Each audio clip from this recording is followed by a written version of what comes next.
Good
evening, I'm Dan Rather, and tonight on CBS News.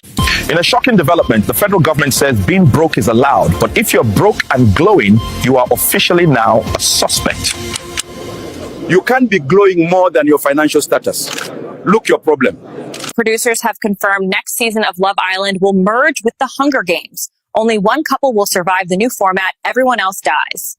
Senator Buck Nutley has unveiled his Big Girthy bill, a new proposal meant to rival the Big Beautiful bill. But does size really matter? Well, President Trump announcing two new luxury visa programs, a gold card and a platinum card. The gold card will cost $1 million for individuals and $2 million for companies. It will allow foreign nationals to get U.S. residency, quote, in record time.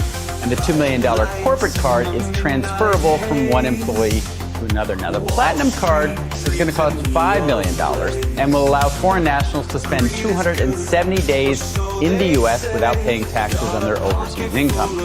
Now, currently, of course, we all know that U.S. citizens and residents have to pay taxes on their U.S. and their foreign income. Foreigners who are here for more than 183 days during a 3-year period that uses a special IRS formula, they too are currently subject to tax on overseas income. The Platinum Card, however, will extend that time period to about 9 months. Commerce Secretary Howard Lutnick saying that the new $100,000 H-1B fee, Gold Card, Platinum Card, all expected to generate $100 billion in revenue. That's going to be used to lower taxes and pay down debt. Now, the Gold Card will replace the EB-1 and EB-2 programs. We have yet to hear, initially they said this would replace the EB-5 program, which is very popular and costs $1 million and requires you to create at least 10 jobs. But if people can pay the same amount and not have a job requirement, which is what the Gold Card is, that will be a lot more attractive. The shocking trend of Labubu violation continues as more and more people are finding their dolls' holes stretched wide open and reeking of shame. If you thought Bigfoot was bad, wait till you meet his gooey cousin. A kumsquatch was just spotted in Dongwood National Forest. Did you know IKEA has released a home glory hole kit called the Fuke Hole? It includes pre-drilled panels, mounting brackets, and a stain-proof finish. We begin with breaking news out of Massachusetts, where residents are reeling from what scientists are calling a cum-comet impact. Officials are asking everyone to stay indoors and to wear N95 masks in case of cum aerolization. President Trump kicking off another busy week at the White House. It has been yet another eventful week in Washington. The activity level is off the charts. The president dialed in. He is executing his agenda at a lightning fast pace. Here's something we rarely see in American politics. President Trump is actually keeping his campaign promises, and he's doing them as quickly as possible. This administration is moving at political light speed, and they're just getting started. We're going to have one shot at this, and no other president's going to do what I'm doing. Goodbye. We love you. We will be back in some form. Have a good life. We will see you soon. Thank you. Thank you very much. It's official. Former President Donald Trump will be running for president again in 2024. Donald Trump got the stamina and the will to do this again? He's come under such tremendous... Everything is on the line in this election. A busy day in the campaign world up in Butler today. Former President Trump holding a rally at 5 o'clock. He just tried to kill President Trump. Not even an assassin. If we're not careful, AI could make it impossible to distinguish truth from fiction in the news we consume. So, Keisha, what's a high-value man to you? A man that gave me 10 kids, 3 evictions, $10 on Cash App, and still pull up in a Nissan Altima that sound like he got... Good evening, I'm Tom Tucker with some breaking news. A local kidnapping has rocked Quahog tonight. Rocked Quahog? Really? The whole town is rocked? The family, maybe, is rocked, but the whole... All right, well, in any event, we now go live to Asian reporter Tricia Takanawa. Let's see how much she's rocked by all this. Tricia? Tom, I'm standing here with Mayor Adam West with the latest information about the disappearance of young Scotty Jennings. What can you tell us, Mr. Mayor? Please, Mr. Mayor is my father. Call me John Mayor. Your body is a wonderland, by the way. What is the city doing to help rescue the missing boy? Well, we're looking for this child using all the latest technology, including the newest, most advanced multimedia milk cartons. Help me, I'm missing! Help!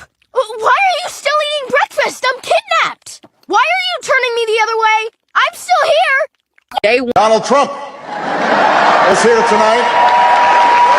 Now, I know that he's taken some flack lately, but no one is happier, no one is prouder to put this birth certificate matter to rest than the Donald. And that's because he can finally get back to focusing on the issues that matter. Like, did we fake the moon landing? What really happened in Roswell? And where are Biggie and Tupac?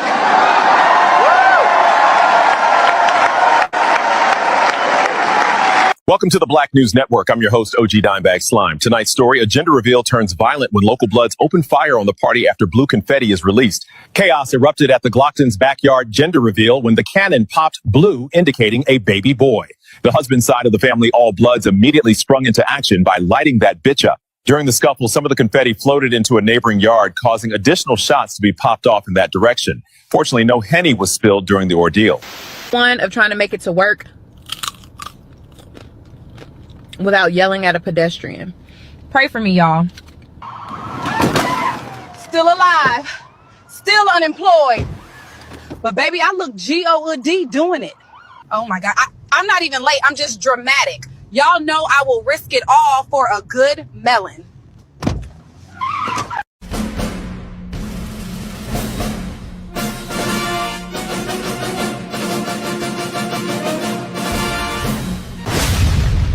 We have breaking news. A laser-guided ship missile has just been launched from Rectomopolis, reportedly targeting Taintsylvania. We're live from the scene where a laser-guided ship missile launched from Rectomopolis has struck Taintsylvania. This just in, a pubnadal blankets St. Louis in a thick bush this evening. Downtown is completely covered in pubic hair, causing highways to close out of caution. It's coming right for us. We need to get out of here now. Oh my God, it's taking the houses. A massive gizzard has buried Kamlambus in 2 feet of donglode. Locals blame the lack of preparation on Mayor Linda P. Slurp. The city of Columbus is reeling today after an unprecedented event. What officials are calling a gizzard has left downtown streets. Customs officials at Orbital Port 69 have seized over 420 stolen jork blades, many still warm and dripping.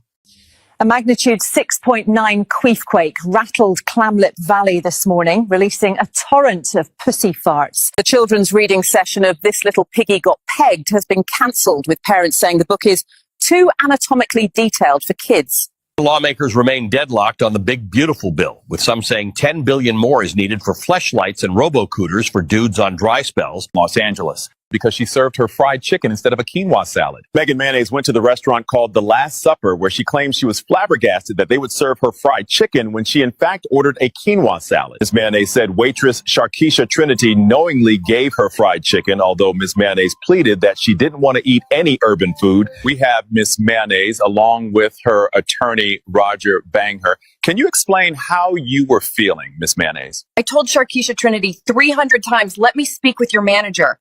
And she just kept twerking, sticking her tongue out and laughing at me. We have exclusive CCTV footage from the restaurant of Miss Mayonnaise and Sharkeisha's fried chicken confrontation. Miss Mayonnaise is suing Sharkeisha Trinity for everything she got, which is 3 deadbeat fathers and $100 in unpaid child support. We need your $80,000 down payment now. Can I do 6 child support checks, 1 EBT card, 10 Section 8 credits, and 2 Medicaid payments? We take it all. Welcome back to White News Network. I'm your host, Kimberly Kumquat. Today, the BFI released documents that claim no special files exist from that one famous island. Wink, wink. BFI director said, quote unquote, although you've seen plenty of known people at that island, no American people, you were just seeing shit. The BFI office also released perfectly edited 24-hour surveillance footage of that jail cell where the main guy in charge was being held. At this point, these guys are playing in our face. Most of you are too blind to see it. Welcome back, folks, to the White News Network. I'm your host, Tom Blandley, and tonight a white woman is leaving her husband after trying a YN. HOA President Skylar White told WNN she is filing for divorce because, quote unquote, after trying a YN, you never go back. Her husband, Kevin White, owner of Proud Boys Country Club, says he is devastated by the news and that it is, quote unquote, total malarkey. The divorce hearing is set for July 13th at Cornbread District Family Court. If Mrs. White wins, she will be entitled to half of his shit that she never worked for. Next up, rock star Roger Bangher has already impregnated 3 women on his Fuckfest tour. But first, a word from our sponsor. WHR, would y'all let me fly the plane to Iran? I thought B2 was my apartment number. Oh my God, did I just start the war? Introducing ChatEBT, the newest AI software limited only to 13% of people. ChatEBT isn't just another basic AI myth. It's built for real-life situations. Let's showcase an example of a man asking for food recommendations. I'm starving, gang. Let's open ChatEBT. What should I eat tonight?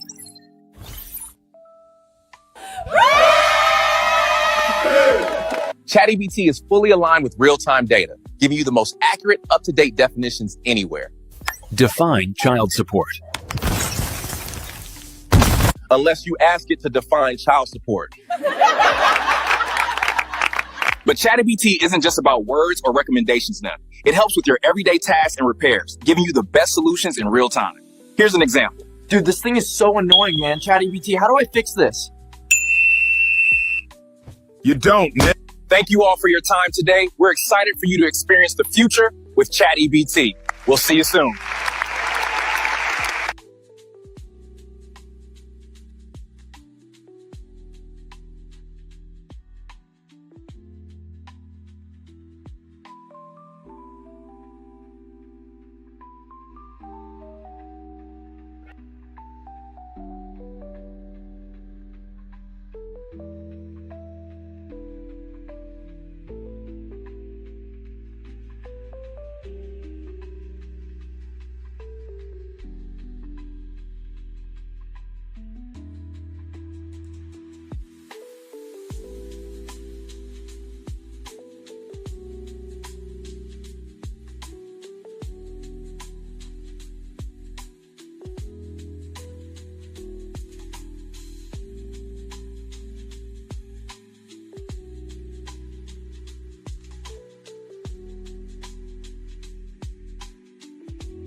1 2 1 2. All right, let's do some news. Let's do some news. All right, let's do what up, y'all? Let's start with Trump sending troops to Portland. Let's do that one. President Trump signing a new executive order designed to counter domestic terrorism. The administration focused on preventing certain groups from executing acts of violence and repeatedly blaming the, quote, radical left. It comes as ongoing protests continue outside of the ICE facility in Portland, Oregon. That's where protests peaked in June. News Nation's Jorge Ventura is on the ground in Portland with the very latest, Jorge. Well, Nicole, more of those protests are expected later tonight, but now Antifa has been designated as a domestic terrorist organization. So it'll be interesting to see how large those demonstrations are later tonight. President Trump calling. All right, good. They have officially been designated as a domestic terrorist organization.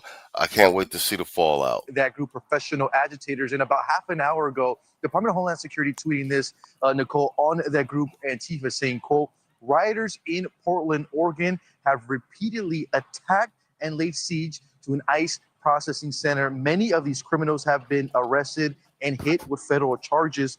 Rose City Antifa, a recently designated domestic terrorist organization, illegally docks ICE officers. They published their home address online and public flyers. Individuals associated with Antifa also sent death threats to DHS personnel. And some of these protests have turned violent right here, Nicole, in Portland, Oregon, outside of this ICE facility. If you guys should take a look at it, you can see that the facility is completely boarded up. You're actually looking at some of those videos of those clashes. We've seen crowds throwing rocks and grenades, even launching fireworks at agents and towards the windows of this facility. Some groups have even attempted to set a fire while agents were still inside the building. Now, me and the group of elected leaders and community leaders behind me, we are in the central city of Portland, Oregon, and it is a beautiful day, and we are very happy to be here speaking with you today.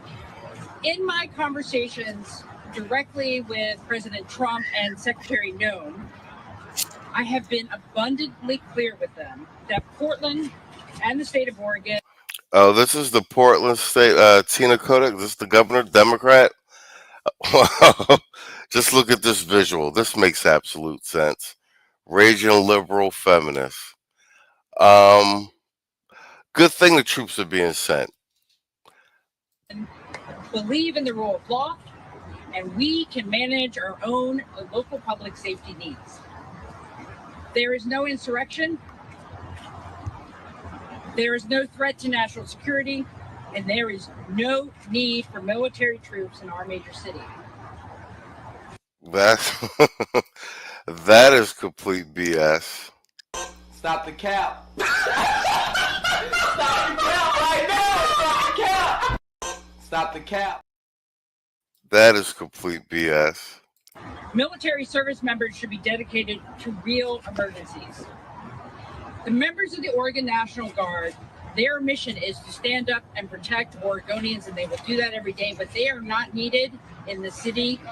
They are not needed here. Boy. So we got to talk about President Trump doing something that I think that we should have did a long time ago, which is to have the federal government now start to go after the Antifa domestic terrorists who continuously commit acts of violence and chaos against ICE agents. And that's exactly. And shout out Black Conservative Perspective. That's George Foreman. The link to this video is in the description box.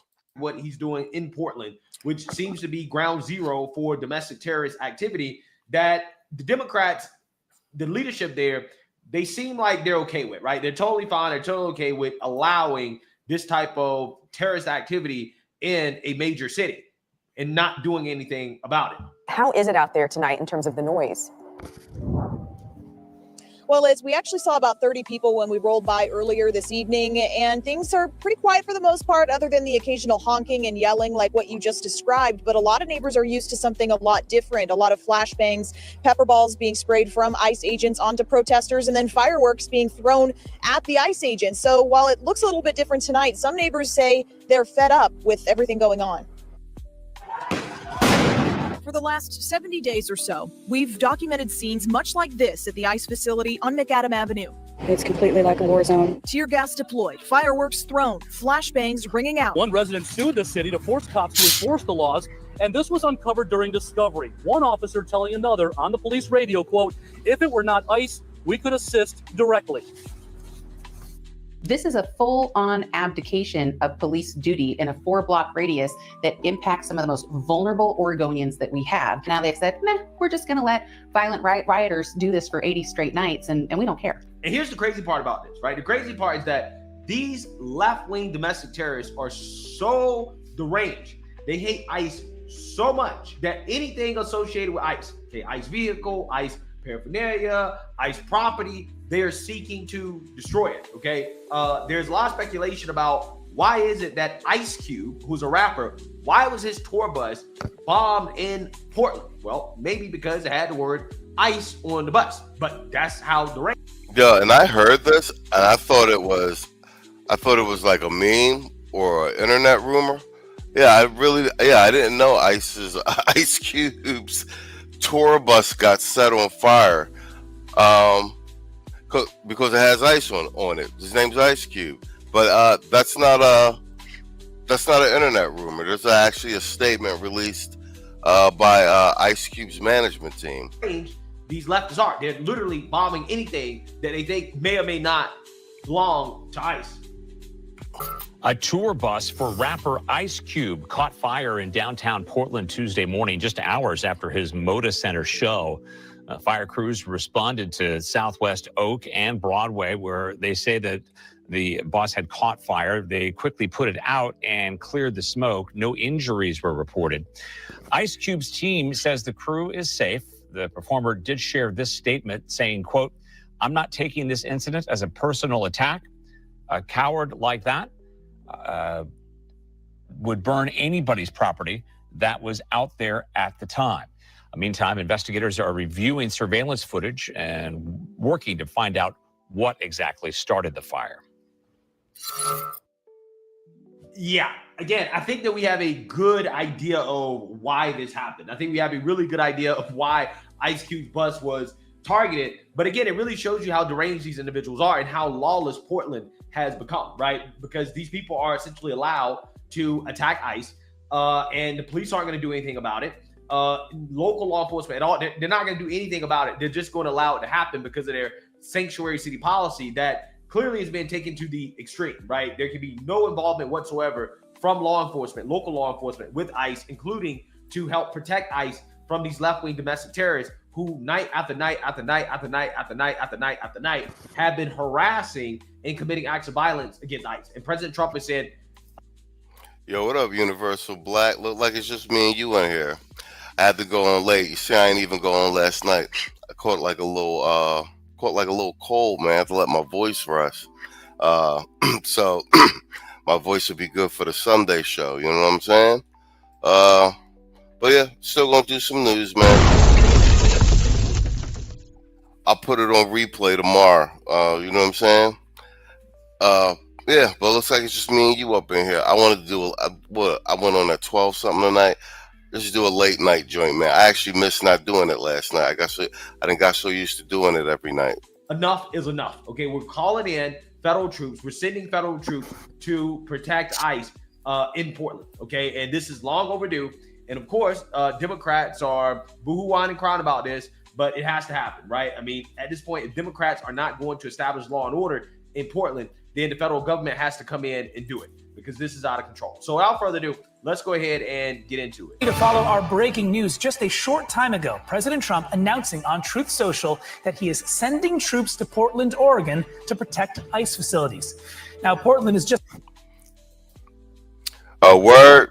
Yeah, man, like, I'm actually pretty healthy. I damn near almost never get sick, but like occasionally. And it's winter down here in Peru. It's not as cold as in the States, but my body got used to being in Colombia, and I've been going hard, man. I've been streaming like every day, putting content out, studying footy certs and shit.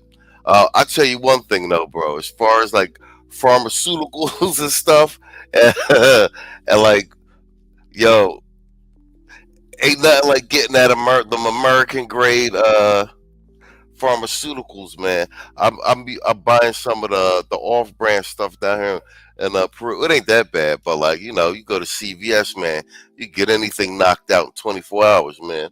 You know what I mean? But like my main concern is my glands were swollen, man. Felt like it was pressing on my vocal cords. My voice was sounding funny. I'm like, oh man, I got the Sunday show coming up. I just had to let my voice rest. We drink a lot of tea and ginger and shit. It's the latest Democratic-run city that the president has either sent or threatened to send troops to in his growing crackdown on immigration and on crime. CNN's Kevin Liptak joins us now from the White House. Kevin, tell us, what more have you been learning about these latest developments here?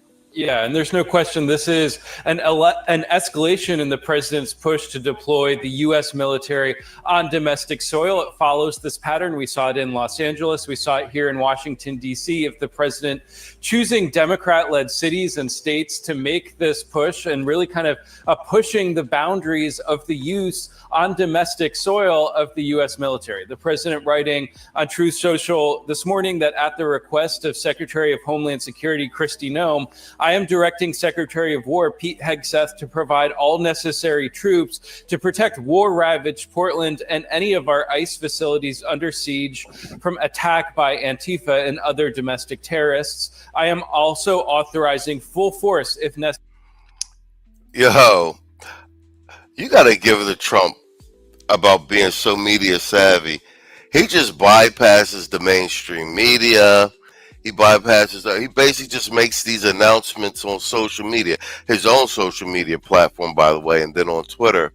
And then like the media just has to react to it.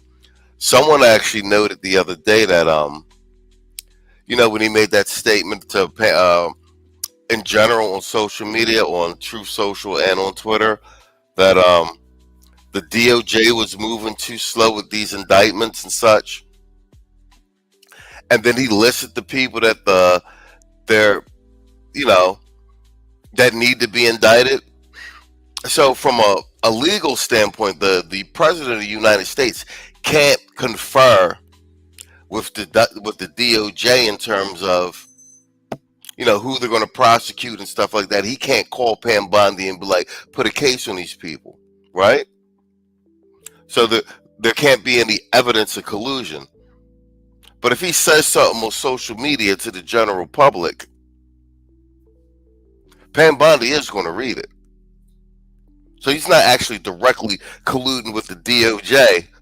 You understand what I'm saying? It's actually quite brilliant. Necessary. Thank you for your attention to this matter. Now, about time. Full force should be authorized. At the end of the day, again, if local law enforcement is not going to do it, then we got to sit in the federal government, because ultimately today they are attacking federal agents, and something has to be done about this, right? You just can't allow this to be a free fall on federal law enforcement. Like, we just can't allow this. Okay. So yeah, I mean, again, this is why President Trump put somebody like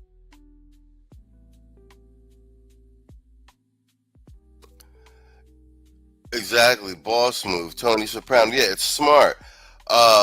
George just made a point. I'll say this: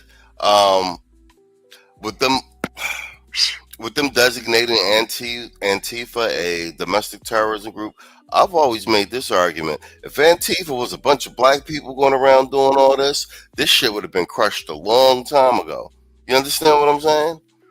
Like, these people tearing up cities, actively attacking police and stuff like that.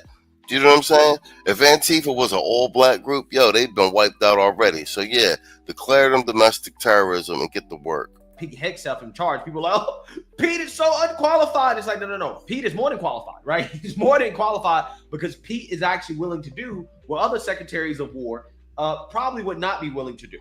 Okay, they probably say, nah, we can't do it. Yeah, we can't do it. Democrats are going to be mad. They're going to be upset. No. You got to put people in charge who are willing to do the right thing, okay? Who are willing to protect the American people, to protect federal law enforcement, to enforce the law, to establish law and order. Same thing with the Secretary of Homeland Security, Kristi Noem. They're in charge because, one, again, they're qualified, but what makes them so qualified is the fact that they're actually willing to do their jobs, right? They're actually willing to listen to what the president's saying and to do what needs to be done in order to establish law and order in this country. We do not have a country if we do not have law and order. We have to have law and order. A lot of unanswered questions here. One is the timeline, when exactly we would see these troops arrive into Oregon. We also don't know what types of troops the president is talking about here, whether it's National Guard, whether it's active duty military. And we don't know exactly what legal authorities the president will be relying on, because remember, under law, it sharply limits the use of U.S. troops for domestic law enforcement purposes. And this has really kind of prompted a legal debate after the president did this in other cities around the country. Now, Portland has seen a number of protests around an ICE facility that's about 2 miles south of the downtown. They have been mostly peaceful, but there have been mostly peaceful. It's always this bullshit with CNN, bro. Like, you notice the same pattern of behavior over and over. Yeah, spot on. Portland is one of the crystal meth states. They had, bro, they had the zombies walking around in there. You know what I mean? And I can speak to that because, like I said, I'm from Philly. We got the fentanyl, meth, and opioid crisis going on down in Philly, bro. That shit, it's crazy. Like, they really are zombies, bro. But Portland been in the trash for like a long time. But you see who the governor and who the mayors are, bro. Part of me is of the opinion like that we should just let these liberal cities like go into full decay. But I dig Trump's approach with this. He's like, I'm in power and we're just going to clean up America as much as possible, with or without the help and the cooperation of these liberal mainstream blue states and blue cities. Once again, man, I'll speak to the mandate. And some of the Rasmussen polling numbers that we do, and other polls in terms of midterm projections and whatnot, those numbers bear out. Even CNN's data scientists,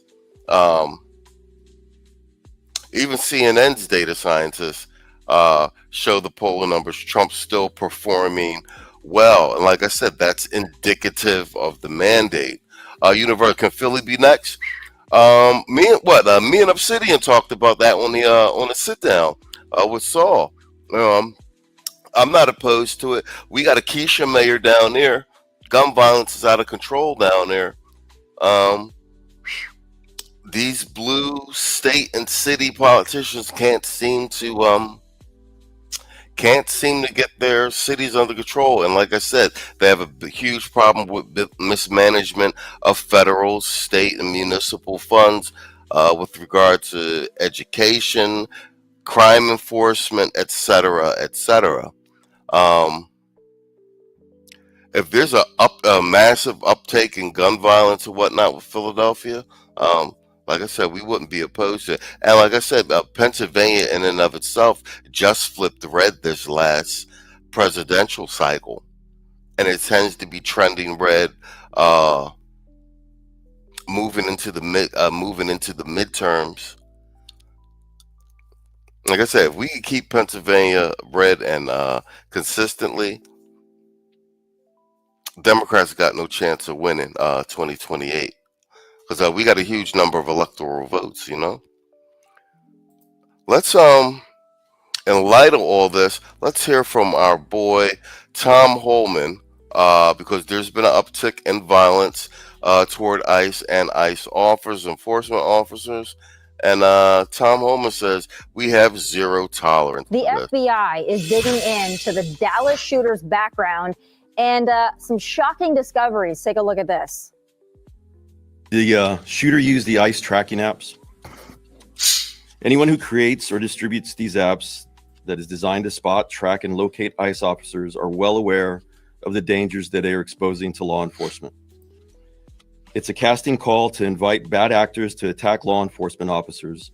It's no different than giving a hitman the location of their intended target. The media has been amplifying these apps, even as we warned them it would only lead to more attacks on law enforcement. Joining us now for our big close-up is the one and only border czar Tom Home.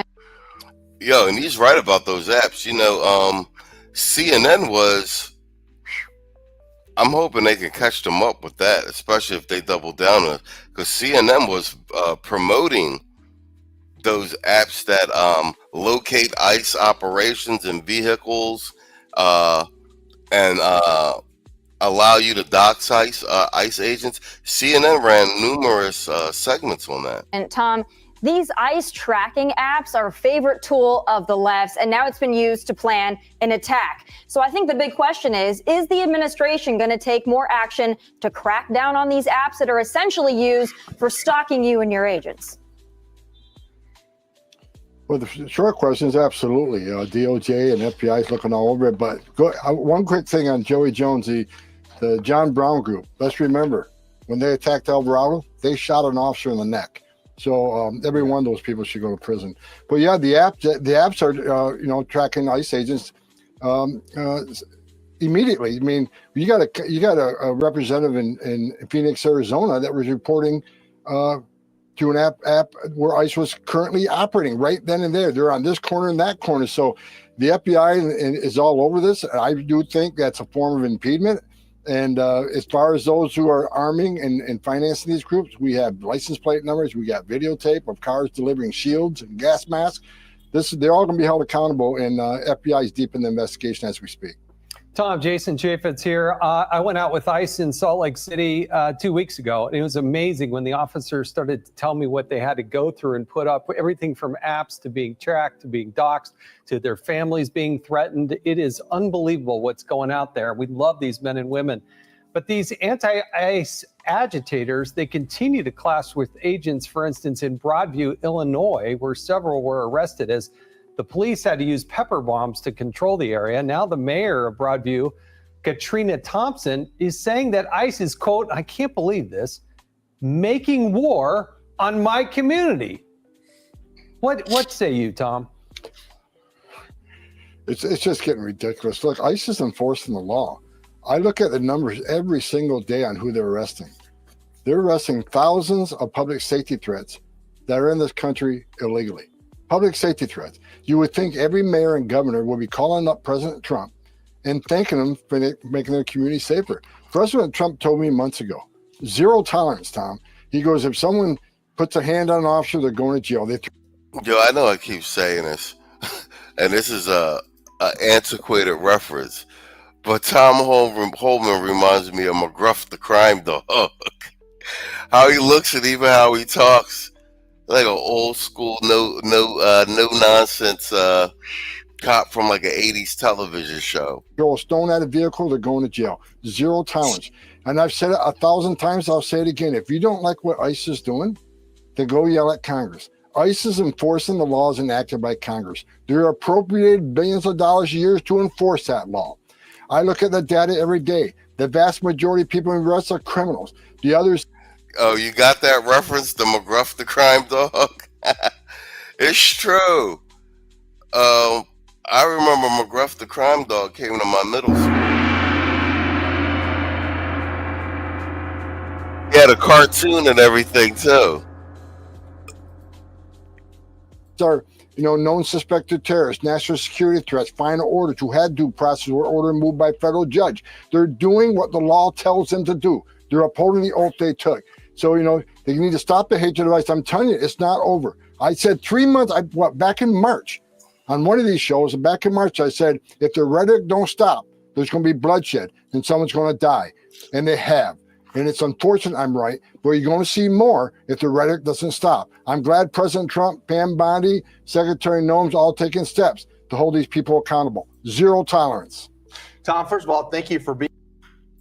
Oh, facts. All right, you definitely know what I'm talking about. He said all he needs is the trench coat and a hat. That's facts. That's a fact, right?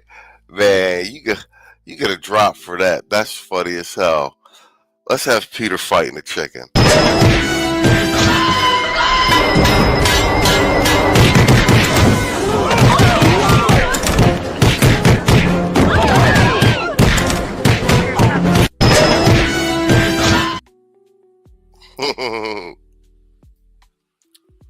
in you for going back into this job. You're in retirement. You're ready to put some margaritas back on the beach, and here you are taking care of our country, and we need it. This is a video of a woman confronting an ICE agent at an immigration courthouse in Manhattan, and it's making news. She's seen being shoved to the ground by one of the agents. And according to the New York Times, that agent has been relieved of his duties and an investigation is underway. I'd love for you to tell us what you know about this, explain any information you have. Well, like, you know, you can look at that video different ways. Yeah, there was a pushing and shoving going on. But they also seem to be tangled up, right? Yeah. So, look, if she's impeding with ICE, then the officer, you know, has the right to use of force. But again, I'm not going to judge it. I'll leave it up to the independent OPR investigator. But every time there's a use of force, there has to be an investigation anyways, every time. Yeah. So, you know, I'm sure that officer filed a report. It'll be reviewed by internal affairs officers. They'll look. You're familiar with that incident? You said it was in the Bronx? Okay. I mean, I'm looking at the tape. I'm calling it the way Holman's calling it. She ran up on him. He tried to get her off her, and they both fell to the ground. He got up. He wasn't like attacking her. Yeah. Bro. Like I said, let's see how this rolls out. I think there's net positive to this moving forward with him declaring Antifa and all Antifa-related entities and activities, domestic terrorism, and that gives them the full weight of the American government to go after financials, the money, the logistics, the infrastructure.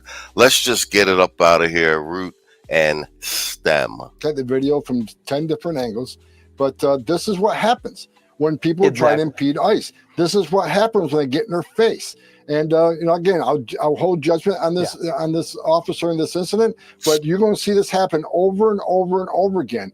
You are not allowed to put hands on a law enforcement officer. You are not allowed to step in front of him, stop him from doing his job. So we'll see an investigation comes out, but you know, I have my own opinion on this. Well, and that's the thing is, I just was at a board showing where Antifa and these groups are literally attacking, trying to kill ICE agents. Maybe if that wasn't happening, they wouldn't feel the need to take immediate action every time someone got in their face and put their hands on them. I mean, I think one breeds the other.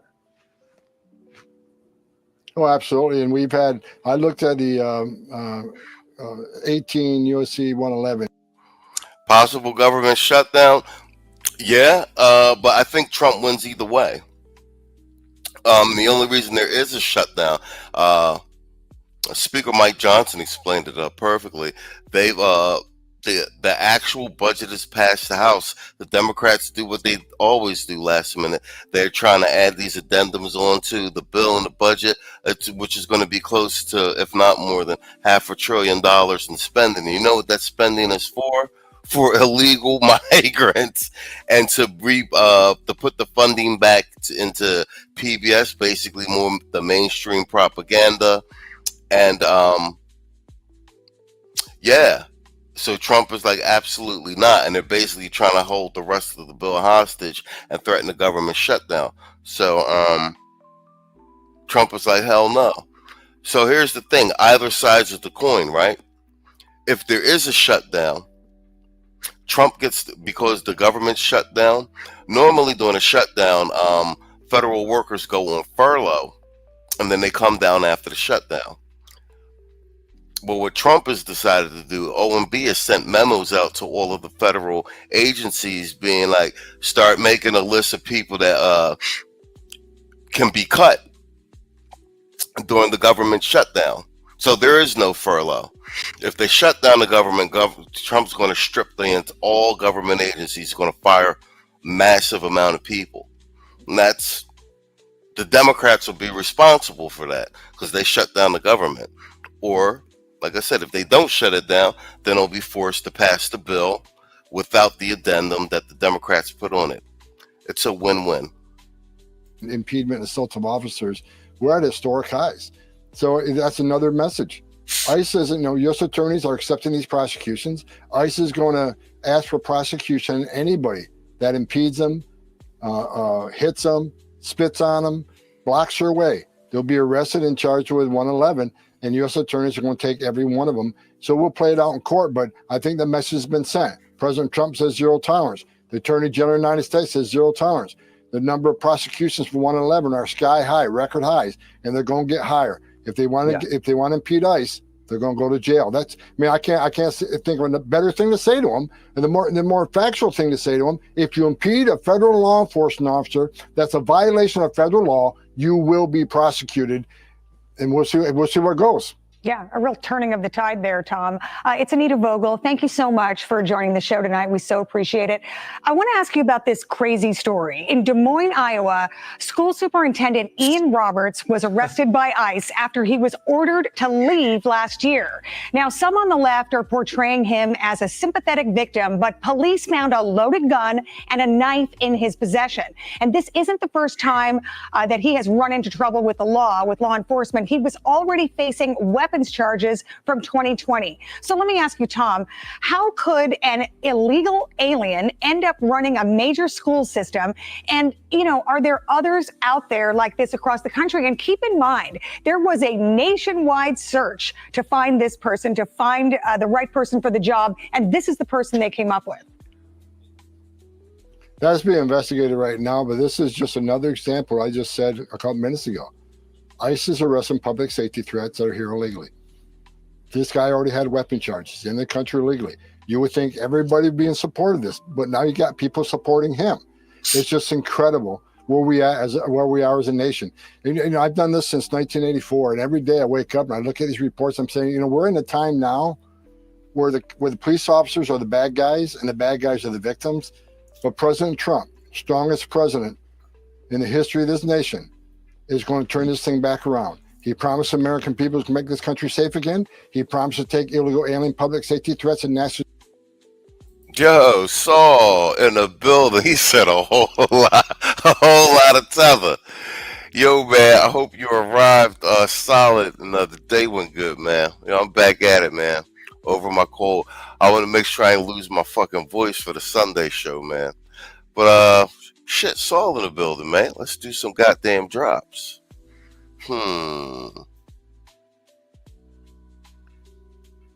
You took Freddie in because the Corleone family bankrolled your casino because the Molinari family on the coast guaranteed his safety. Now we're talking business. Let's talk business. Yeah, let's talk business, Mike.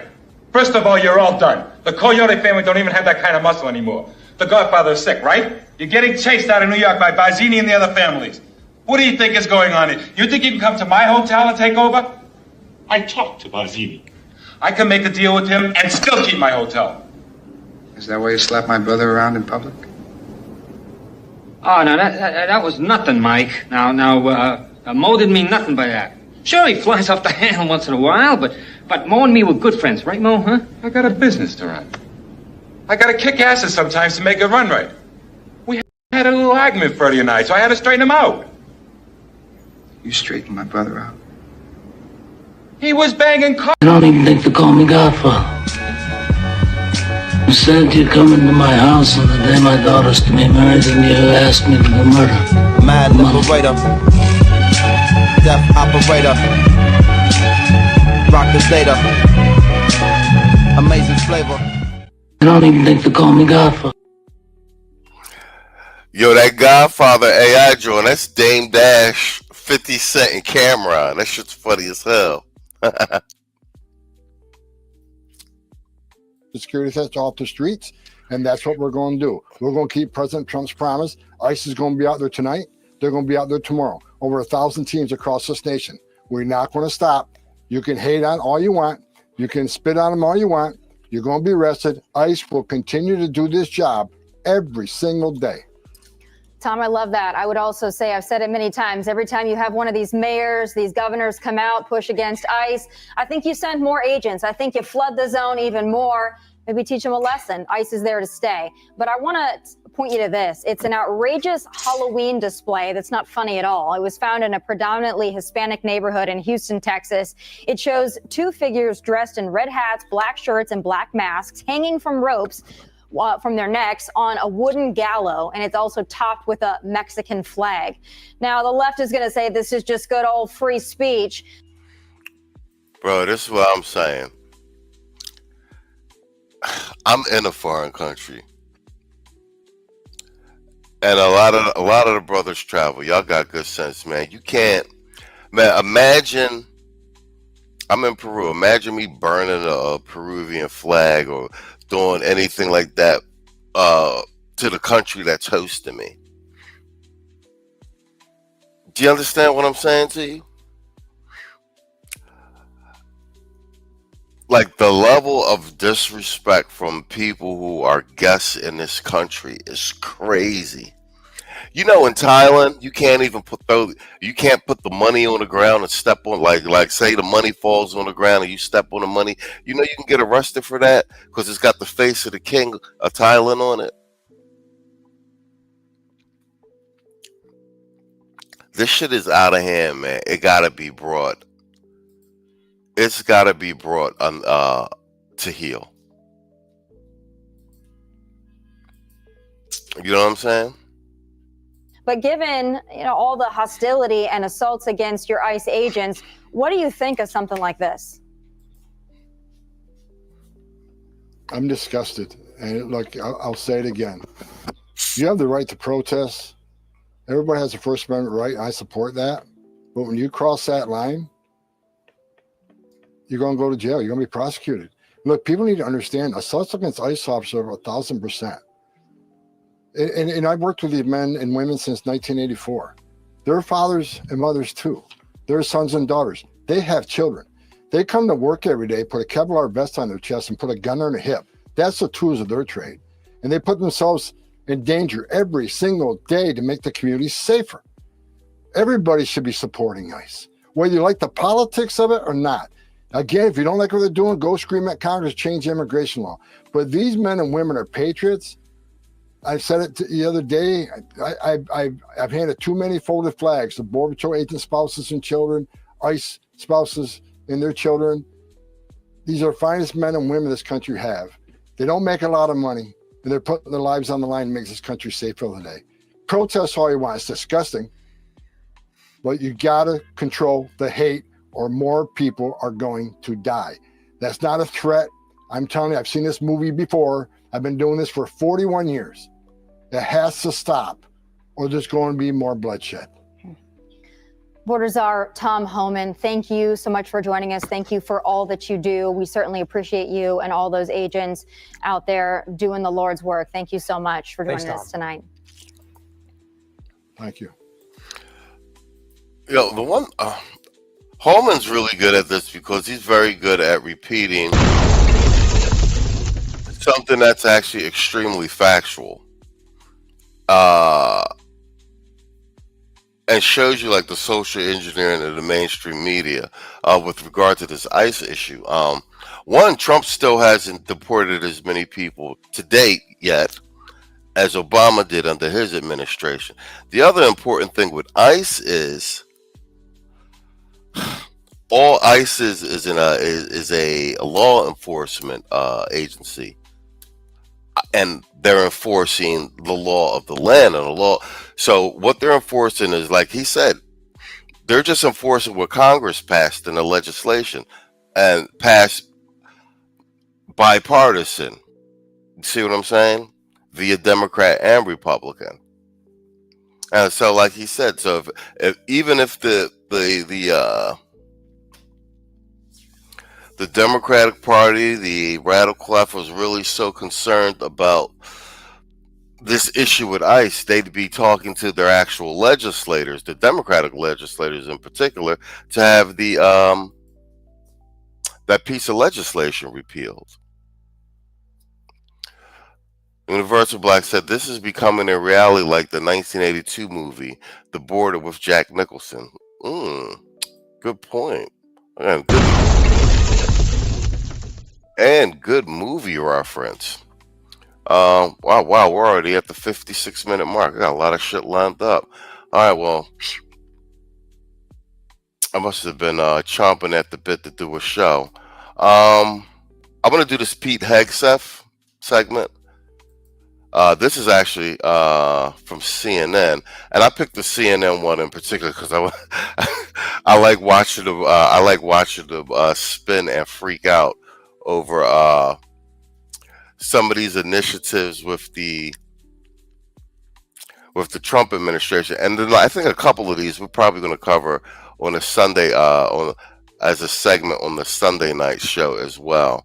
But this one is Defense Secretary Pete Hegseth shuts down a group advising on women in the military. So we actually might circle back to this segment tomorrow evening as well.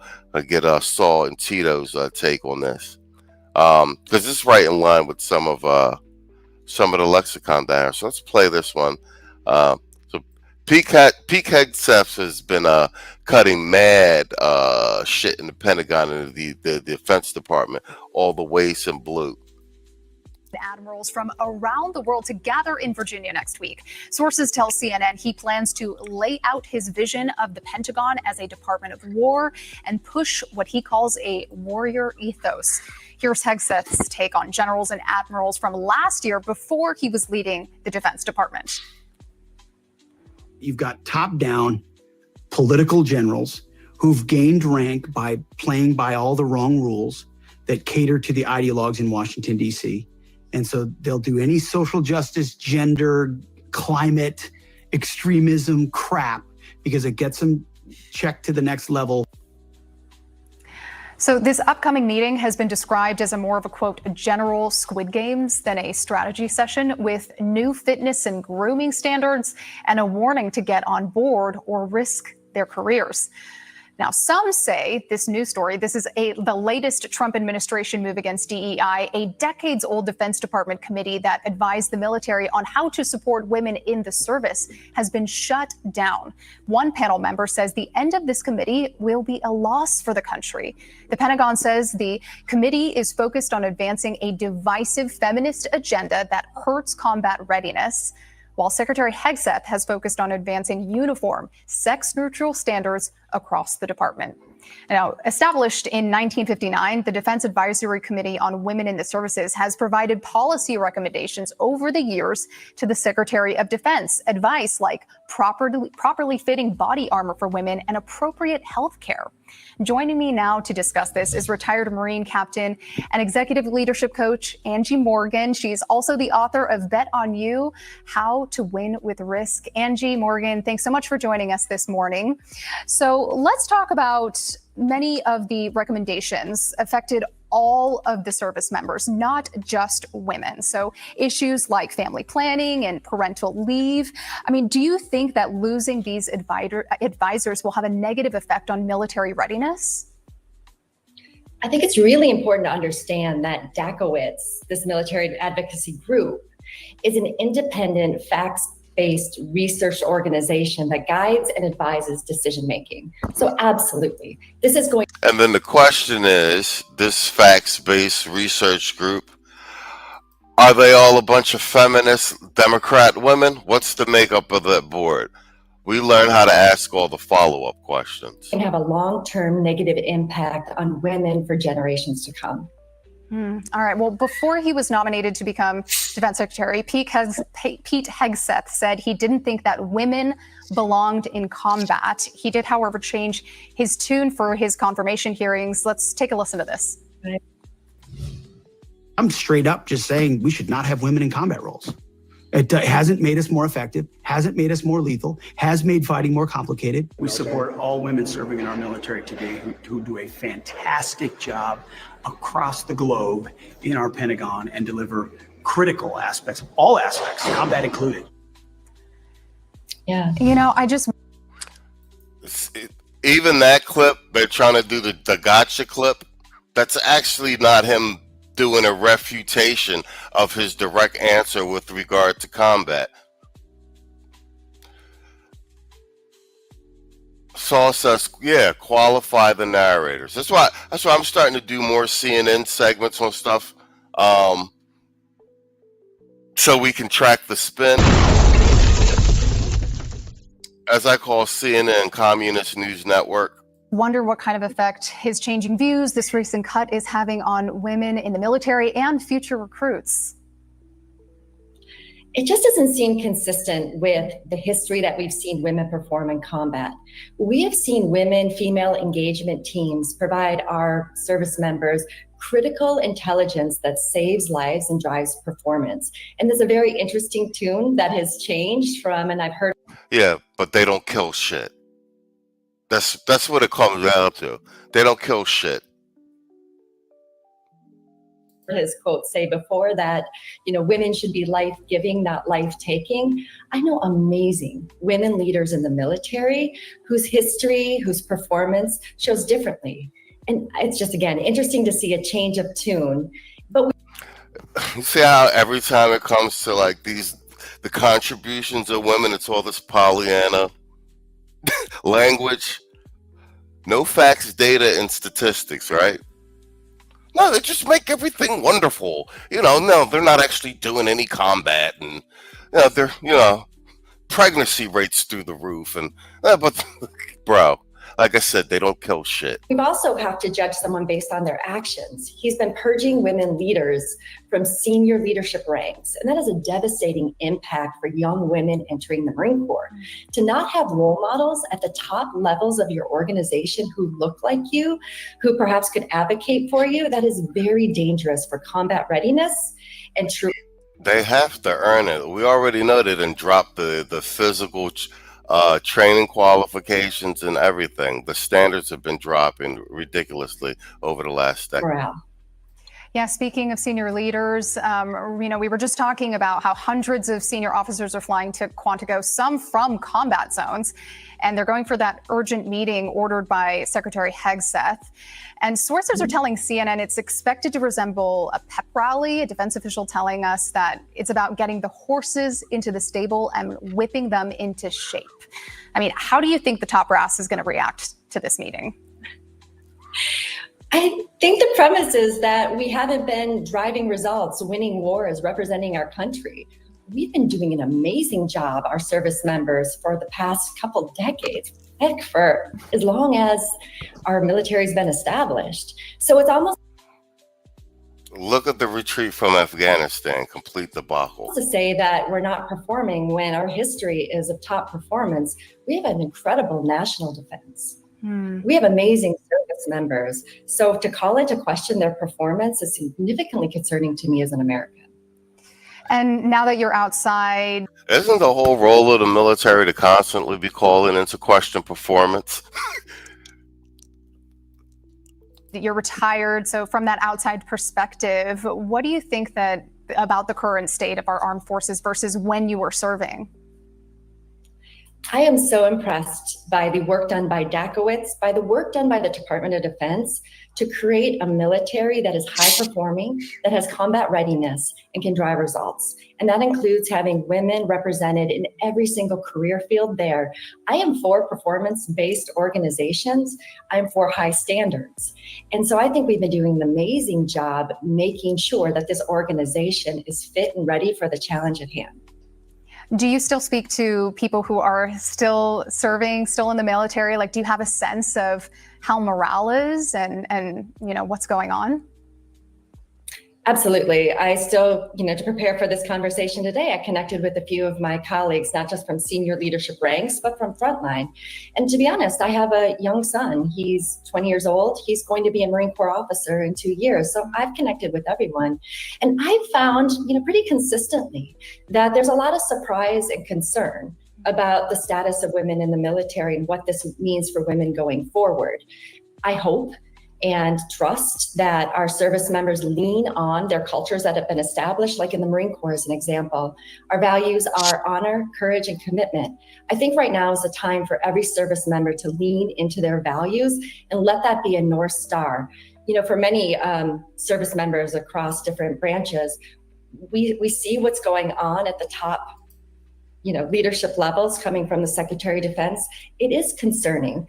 But again, I hope that what endures are the values and the leadership principles in the organization. Yeah, follow that North Star. Good advice. Angie. Yeah, it sounds like a bunch of Pollyanna to me. And it's crazy how no one had anything to say about all the weird tea stuff that was going on in the military and the debacle in Afghanistan with the withdrawal, etc. And Ironically, people seem to have recently forgot that the greatest military operation in recent American military history against Iran was just performed under Pete Hegseth's watch. Ironic, isn't it? Like, they really hate to see high performance men doing what high performance men do. let's just put it that way. Kamala Harris has been making the the book tour rounds as of late, and been serving up word salad every which way she can go. Although she does sound far more sober. I want to say, let's take a look at J.D. Vance taking a jab at her. Saw says, we got the core of feminism losing power, white women, endgame. Feminism, ha ha ha ha, is dead. Oh, damn. Oh, damn. Oh, damn. Oh, damn. All right, let's go. Let's listen to our boy Vance. 2028. She didn't write the whole thing out. Anyway, she is now blaming the campaign, her loss, for the fact that it was short. That's one of the main things she cites. She had more time, could have gotten more traction. Your reaction to that? My reaction is, if you look at the polling, both the public and the private polling, the problem is not that Kamala's campaign was too short, it's that it was too long. That when people actually listened to what she had to say, her polling went down and down and down. I think that if we had a 150-day campaign, we probably would have had 3 additional Republican senators, and Donald Trump would have won by an even bigger landslide, because the more people know about Kamala Harris, the more they realize there's no substance there. I mean, agree or disagree with Barack Obama or Bill Clinton, they actually had substance. They could actually articulate a viewpoint. I listened to Kamala Harris for 90 seconds, and I actually feel like I've gotten dumber in the process, and I have no idea what she actually believes. That's the problem with Kamala Harris, and it's going to continue to be her problem unless she actually learns how to develop a viewpoint, articulate it for the American people. Just say what you actually believe. Don't do this word salad, talking around in circles. It doesn't work, and it's why she didn't win. Mamdani's popularity is strong in New York. Socialist, communist, whatever you want to call him. But his big push is for, quote, affordability. And for young people, and I think this is something you touched on in Hillbilly Elegy, for people who feel like there's no hope, that no matter what they do, they can't really get ahead, they've tried, but they can barely make ends meet. That word affordability, and I'll give you free stuff, is very powerful. Yes, it is. What does that tell you about the future, especially if this economy, if this economy runs into snags? Does this message of Mamdani's get more attractive? Well, first of all, we have to give the president a lot of credit here, because he inherited one of the worst inflation crises in American history, and we've had very stable inflation over the last 7 or 8 months, sort of 2 to 3%, right where economists typically say that you want it. But there's a lot of work to do because prices got so high under the Biden administration. I actually think most conservatives, where I disagree with a lot of my friends on the right, we make a mistake in dismissing Mamdani as a socialist, as a communist. These things are all absolutely true. I don't care about that. What I care about is, why are young people so attracted to this message? And the reason is they feel like the American dream is unaffordable. He's spot on with that. He's spot on. Saul says that's all Kamala's got left is a tell-all. That is a fact, though. That is a fact, though, man. Let's be nice. Yeah. Let's be nice. We don't have to go there. I mean, you're not wrong, but you didn't have to say it. I mean, good Lord. Let's be nice. Yeah. Let's be nice. We don't. If you're a 25-year-old kid who can't afford a home, if you're a 25-year-old kid whose wages don't allow you to take a nice vacation once a year, who don't allow you to actually enjoy your life, then you're going to be attracted to somebody who's promising free stuff. Do I agree with the solutions? No. But Laura, we just finished celebrating the life of Charlie Kirk just last week. He's a great guy, but Charlie was smarter about this than almost any conservative I've ever talked to, because he recognized that what we have to do is give young people a stake in the future. Housing is too expensive. This is why JD is, see how JD's breaking this down to the media? This is why JD's the smart one, man. he's the shoo-in for 2028, man. He's starting to look more and more presidential, but more than anything, he understands the nuance of these things that are going on. You see, even how he addressed the Mondani question. He addressed, okay, yeah, there's the socialism thing. I don't support him as a candidate or what he's talking about. But then he pivots into addressing why so many young people on the left and in general, young people in particular, find the message attractive. Like, that's the level of critical thinking. And then he pivots that. He's turning into a brilliant politician. Universal black. You want a sheet? Why not? Why not? Shit. Got your ass.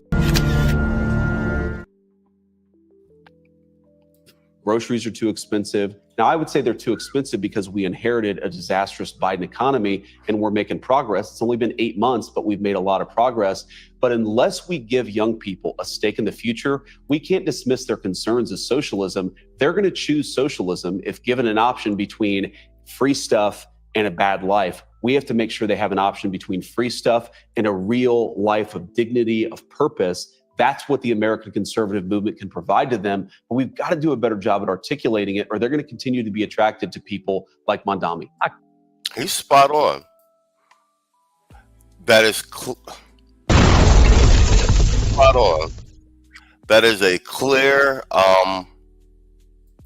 and precise assessment of the political landscape and the situation with outside of the realms of left-right ideologue language or demagoguery.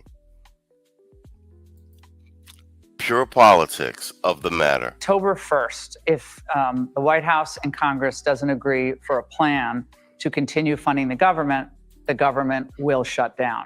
That's right. The Democrat spin machine, full force all day long. It's going to be all week long, blaming the administration for not funding the government, saying Russ Vought is threatening mass firings are going to be permanent if the Democrats don't come to the table. To that, you said? Well, he's threatening what? He's threatening to try to find a way to make the government function if the Democrats shut it down. We have to realize the Democrats, their whole argument is we are going to shut down the government unless you give $1 trillion for medical benefits for illegal aliens. The major... Spot on. This is what I'm talking about.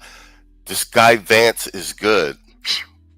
You see, you'll hear about the government shutdown on news. You'll hear from the Democrats. You see how he took that and just repackaged that into like a 10-second rebuttal, repackaged the argument.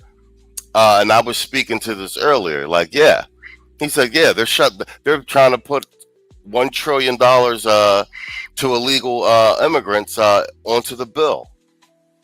That's a beautiful soundbite. That makes everybody else be like, oh, well, no wonder they're shutting. That makes people be like, well, we'd rather shut the government. The general public be like, well, shit, we'd rather shut the government down to give illegal migrants $1 trillion.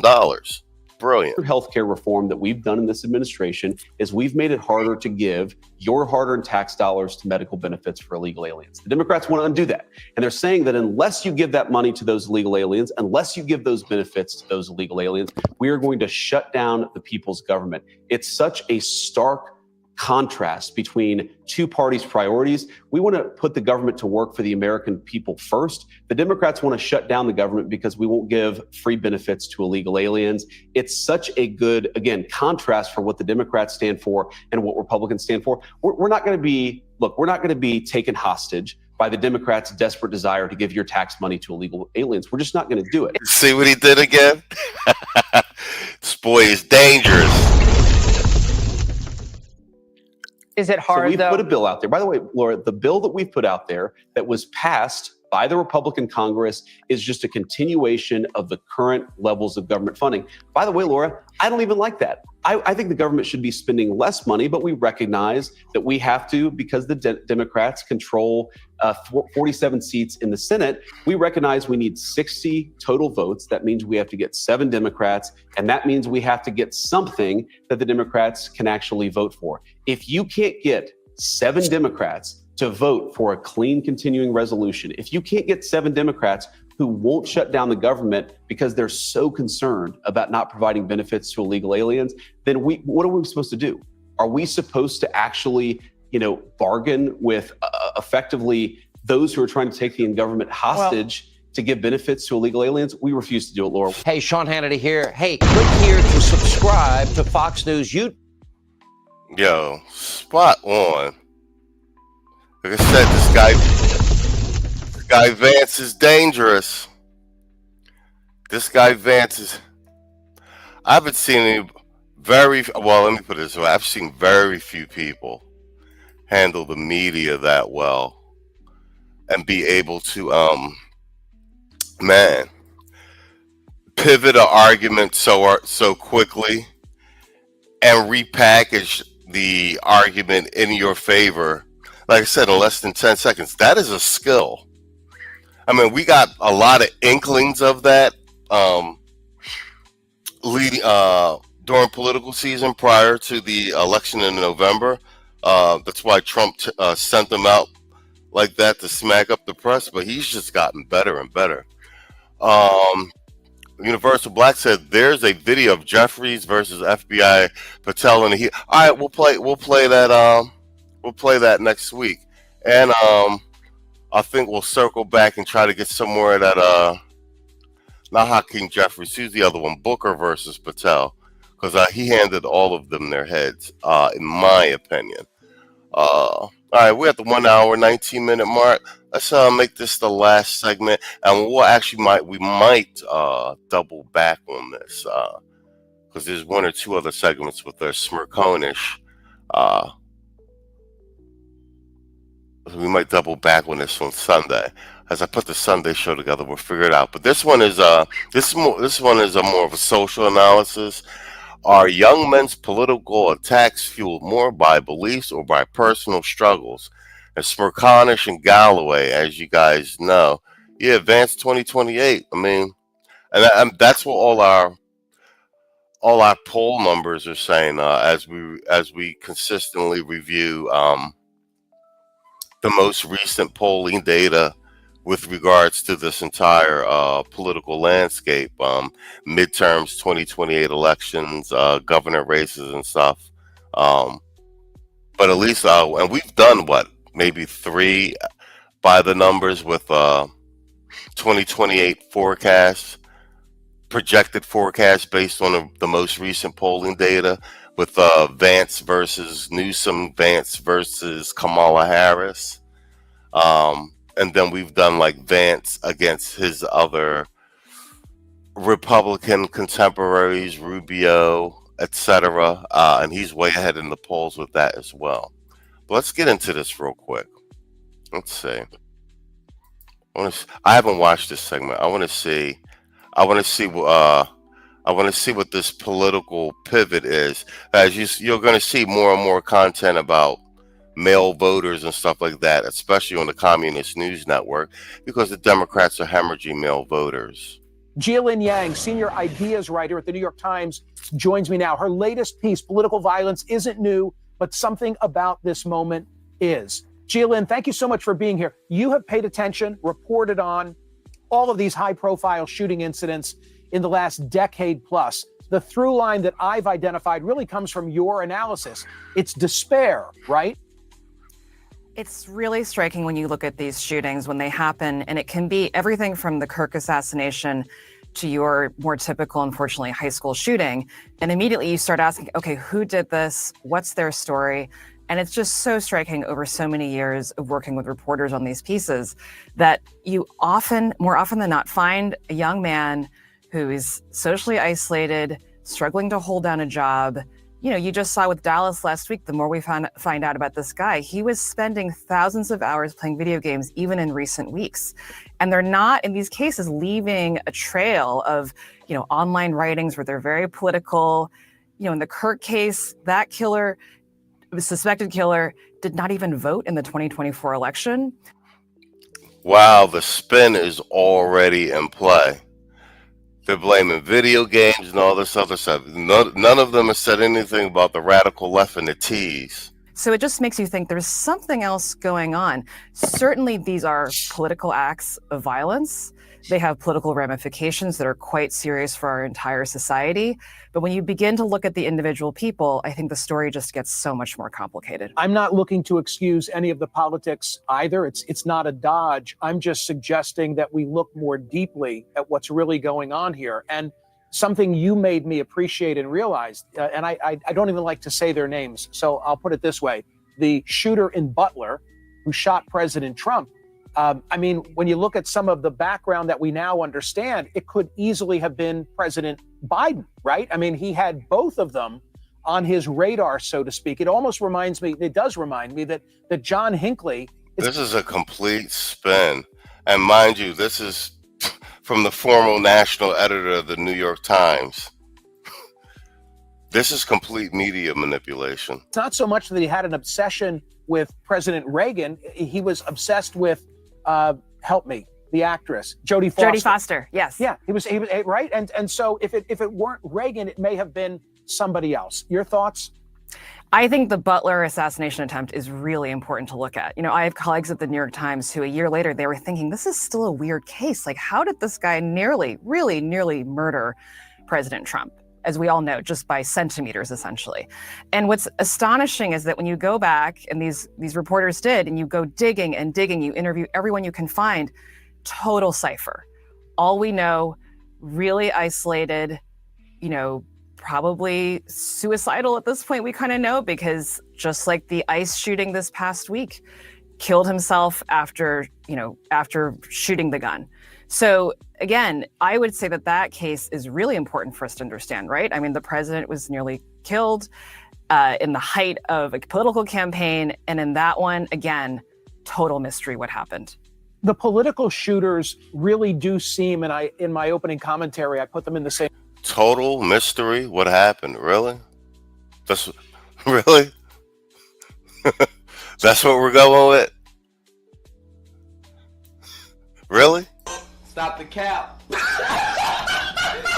cap right now. Stop the cap.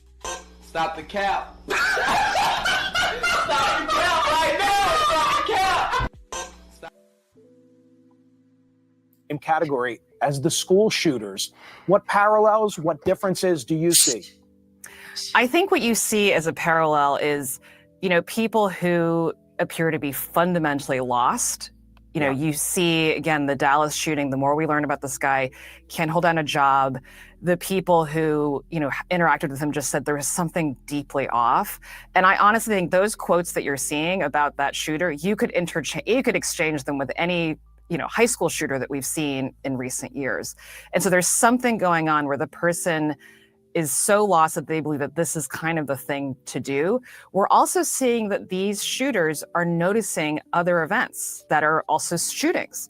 So they're sometimes looking up other people who've become essentially infamous for doing this. These are people whose names we would never have heard of otherwise, and they kind of go out. She is literally talking about everything other than Antifa, radical left, the T's and furries, which is actual factual information. It's actual evidence. This is a spin job like nobody's business. In this blaze of violence, and suddenly we are aware of their existence. Again, we can never fathom what is happening inside these people's minds. Obviously, something is incredibly disturbed, but there's something where they are kind of lost. No one knows who they are. No one maybe even notices them. And they suddenly do this thing that demands attention. And we've seen that with the shootings at schools as well. And Jillian, it also puts an additional onus on law enforcement, I imagine, because If it were as simple as some of the politicians are seeking to make it, that it's coming from this direction, no, it's coming from this direction, and it's organized and so. Yeah. They just labeled Antifa a domestic terrorist organization. If they go after them and start arresting them and dismantling things, I'm sure we'll see a number of these T shootings go down significantly. If it were that, then law enforcement could infiltrate whomever the perpetrator or their group might be. But how do you know who's going to be next if the origin is an individual with despair? This part seems terrifying to me, honestly. You know, this is not the Weather Underground. This is not the KKK, right? These are not people who are showing up at meetings. They're not participating in political campaigns. And suddenly they burst into view. And I think you're right. If you're at the FBI and you're trying to prevent the next one, I'm not entirely sure where you would begin. Your analysis is great, by the way. I don't know if you have a return monitor, but there's my print copy all marked up because I just thought it was so rich with data.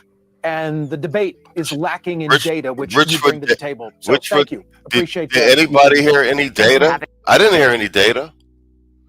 So rich with data. Did you hear any data? She said a whole bunch of I don't know. We're definitely going to review this one tomorrow night. We're definitely going to review this one tomorrow night. All right. We're at the 1 hour, 28 minute mark. That's my time for this evening. Hey, thanks for dropping by. We'll see you tomorrow night and News Desk again back on Monday. Every man walking this planet who's having a baby should have a DNA test. I don't give a damn if you're married. I don't give a damn how mad your wife gonna be for asking her. It's not about her. It's about your own protection. If you're dealing with a woman who's opposed to it, that already lets you know the caliber of woman that you're dealing with. I have a son. You goddamn right I got a DNA test on mine and we were married. Was she upset? Yes. Did she get over it? Yes. Would I ever get over the thought of me raising another man's son? No. Fuck that. I'll be damned. Oh man, I'm thinking this kid's not mine, but if I ask her for a DNA test, man, I think she's gonna be mad. Man the fuck up. Every man should have a DNA test for every single child that he has. Every man walking this. Sorry. Hey, where's Stewie? That's tomorrow, and that is it for us today. Okay, I don't know. Whatever it is, it's not right on the teleprompter. There it is. We are going to do Sting, yeah. There's no words there. To play us out. What does that mean, to play us out? To end the show? Yeah. All right, go. In 5, 4, 3. That's tomorrow, and that is it for us today, and we'll leave you with a... I can't do it. We'll do it live. Fuck it. Do it live. I'll write it, and we'll do it live. Fucking thing sucks. In 5, 4, 3. That's tomorrow, and that is it for us today. I'm Stewie Griffin. Thanks for watching. We'll leave you with Sting and a cut off his new album. Take it away.